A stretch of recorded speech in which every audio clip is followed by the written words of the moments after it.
പായസ്. Welcome to money blogs. ഇന്നൊരു പുതിയ ഒരു ഐറ്റമായിട്ടാണ് നമ്മൾ വന്നിരിക്കുന്നത്.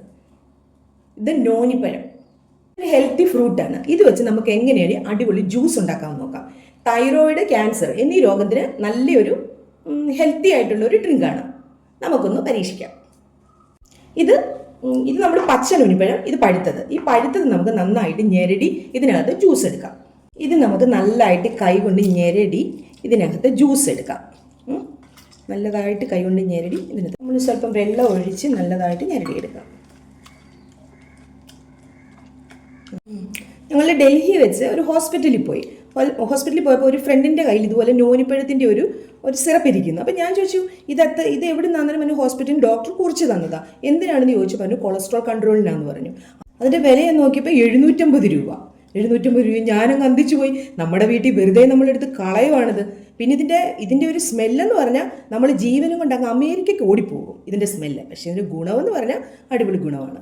അതുകൊണ്ട് നിങ്ങൾ പ്രത്യേകം ഓർത്തോണം. എനിക്ക് ചെറിയ തൈറോയിഡിൻ്റെ പ്രോബ്ലം ഉണ്ട്. അതുകൊണ്ട് ഞാൻ ആഴ്ചയിൽ ഒരു തവണ ഇത് കുടിക്കാറുണ്ട്. പിന്നെ നാട്ടിൽ വരുമ്പോൾ ഞാൻ നമ്മുടെ വീട്ടിൽ തന്നെ ഉണ്ടല്ലോ, ഒരാഴ്ചയിൽ ഒരു ദിവസം ഒരെണ്ണം എടുത്ത് ഇതുപോലെ പഴുത്തതെടുത്ത് ഞെരടി കഴുകി ജ്യൂസ് ഉണ്ടാക്കി കഴിക്കും. ഓക്കെ, കുറച്ചുകൂടെ വെള്ളം ഒഴിച്ചിട്ട് നമുക്കിത് ജ്യൂസ് ആക്കാം. ഇനി ഞാനിത് അരിച്ചുകൊണ്ട് വരട്ടെ. ഇത് നമുക്ക് ഇതുപോലെ ഒരു അരിപ്പയ്ക്കകത്ത് വെച്ച് നല്ല അടിപൊളിയായിട്ട് ഒന്ന് അരിച്ചെടുക്കാം.